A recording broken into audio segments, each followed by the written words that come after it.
નમસ્કાર મિત્રો, દેશ અને દુનિયાના સૌથી મોટા સમાચારમાં આપનું સ્વાગત છે।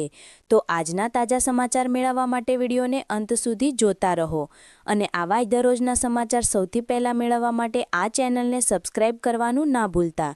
તો મિત્રો, આજના પ્રથમ સમાચાર વિશે વાત કરીએ તો ખેડૂતોની લોન માફીના આંદોલન અંગે સરકારે જવાબ આપ્યો છે અને ખેડૂતોની મોટી જીત થઈ છે। જી હા મિત્રો, તમે જાણો છો કે પરેશ ગોસ્વામીએ મોટા ખેડૂત આંદોલનનું આહ્વાન કર્યું હતું અને સરકારને સામો પ્રશ્ન પૂછ્યો હતો। અને મિત્રો, જે આવનારા 9 તારીખે જે મોટું આંદોલન થવાનું હતું તેને દિલ્હીની સૌથી મોટા સમાચાર આવી રહ્યા છે। ખાસ ખેડૂતોની જીત થઈ છે। પરેશ ગોસ્વામીએ જે ખેડૂતોને 3 લાખ રૂપિયા સુધીની લોન માફ કરવામાં આવે નહીંતર આંદોલન કરશું તેવી ચીમકી ઉચ્ચારી હતી, તેની વચ્ચે સરકારે હવે ખેડૂતોની વાત સાંભળી છે। ત્યારે મિત્રો, તમને જણાવી દઉં, પરેશ ગોસ્વામીએ જે છે તે મિત્રો એક હવામાન નિષ્ણાંત છે અને ખેડૂતોના વતી તેમણે માંગણી કરી હતી કે ખેડૂતોની 3 લાખ રૂપિયા સુધીની જો લોન માફ કરવામાં નહીં આવે, પાક ધિરાણ માફ કરવામાં નહીં આવે તો ખેડૂતો 9 ડિસેમ્બર 2025ના રોજ ગાંધીનગર ખાતે સીધા મુખ્યમંત્રીની પાસે જઈને મિત્રો પોતાનું વિરોધ પ્રદર્શન કરશે, જેમાં હજારો ખેડૂતો જોડાવાના હતા। તેની વચ્ચે મિત્રો, તેના વચ્ચે સૌથી સારા સમાચાર આવી રહ્યા છે।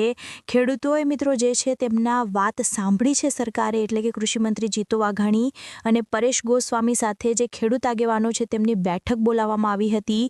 ત્યારે મિત્રો, જીતુ વાઘાણીએ જે છે તે ખાસ કરીને જેટલી પણ માંગો હતી ખેડૂતોની, જેમ કે 3 લાખ રૂપિયા સુધીની પાકડ લોન માફ કરવી, તે અંગે મિત્રો કૃષિમંત્રી જીતુભાઈ વાઘાણીએ કહ્યું કે આ વિશે અમે વિચાર કરીશું અને ખેડૂતોના હિતમાં જે કંઈ હશે તે કરવાનો પ્રયાસ કરીશું, તેવું કહેવામાં આવ્યું છે। એટલે કે સરકારે આ માંગણી જે છે તેના માટે સ્વીકારવા માટે, વિચાર કરવા માટે જે છે તે મિત્રો સમય માંગ્યો હશે। તો હવે જોવાનું રહેશે, કારણ કે પરેશભાઈ ગોસ્વામીએ જણાવ્યું હતું કે જ્યાં સુધી ખેડૂતોની જીત નહીં થાય, પાક ધિરાણ લોન માફ નહીં થાય ત્યાં સુધી અમે લડતા રહીશું। તો હવે ખાસ જોવાનું રહેશે કે આગામી દિવસોમાં શું થાય છે। તો ત્યાં પછીના મહત્વના સમાચાર વિશે વાત કરીએ તો ડરામણી આગાહી સામે આવી રહી છે। વરસાદનું સંકટ ફરી એકવાર ગુજરાત રાજ્ય ઉપર ખતરો બની શકે, તેની વચ્ચે સૌથી મોટા સમાચાર આવી રહ્યા છે। ત્યારે આ ઉપરાંત મિત્રો, અત્યારે ગુજરાત રાજ્યમાં એકસાથે 2 આગાહી આવી રહી છે ઠંડી અને વરસાદને લઈને। તેની વચ્ચે વાત કરીએ તો વરસાદ અંગે એમાલ પટેલે આગાહી કરતા જણાવ્યું છે, જેના વિશે મેં તમને ગઈકાલના વિડીયોમાં પણ માહિતી આપી હતી।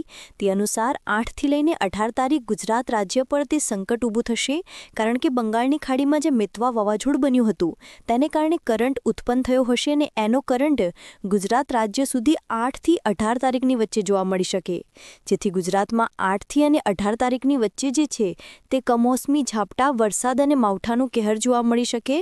તેને લઈને ખેડૂતો માટે ચિંતાના સમાચાર છે।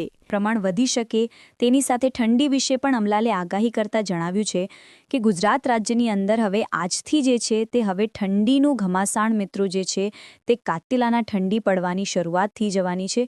તો દરેક લોકોએ એ માટે પણ તૈયારી રાખવી। તો ત્યાર પછીના મહત્વના સમાચાર વિશે વાત કરીએ તો હવે સરકાર આપશે ગાડી લેવા માટે 25,000 રૂપિયાની સહાય। તો જો તમે પણ સ્કૂટર, એક્ટિવા લેવા માંગો છો તો મિત્રો 2 વ્હીલર ખરીદવા માટે સાથે 3 વ્હીલર એટલે કે રિક્ષા ખરીદવા માટે પણ સરકાર પૈસા આપી રહી છે।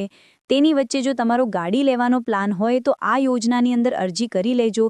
સીધા 25,000 તમારા ખાતામાં જમા થઈ જવાના છે। આના માટે કયા કયા પ્રૂફ અને દસ્તાવેજ તમારી પાસે હોવા જોઈએ એ પણ હું તમને જણાવું। તેની વાત કરીએ તો સૌથી પહેલાં મિત્રો, ગુજરાત સરકાર દ્વારા શરૂ કરવામાં આવી હતી 2 વ્હીલર સહાય યોજના, અથવા તો તમે કહી શકો કે ઈ-બાઇક સહાય યોજના। આ યોજનાની અંદર સરકાર જે છે તે બાઇક ખરીદવા માટે, ગાડી ખરીદવા માટે જે છે તે પૈસા આપી રહી છે। 25,000ની સહાય મળશે। તો અત્યારે મિત્રો, જો પેટ્રોલથી ચાલતી ગાડીઓ છે તેને કારણે જે પ્રદૂષણ વધી રહ્યું છે, આથી વીજળીથી ચાલતા વાહનોનો ઉપયોગ સરકાર વધારે કરવા માટે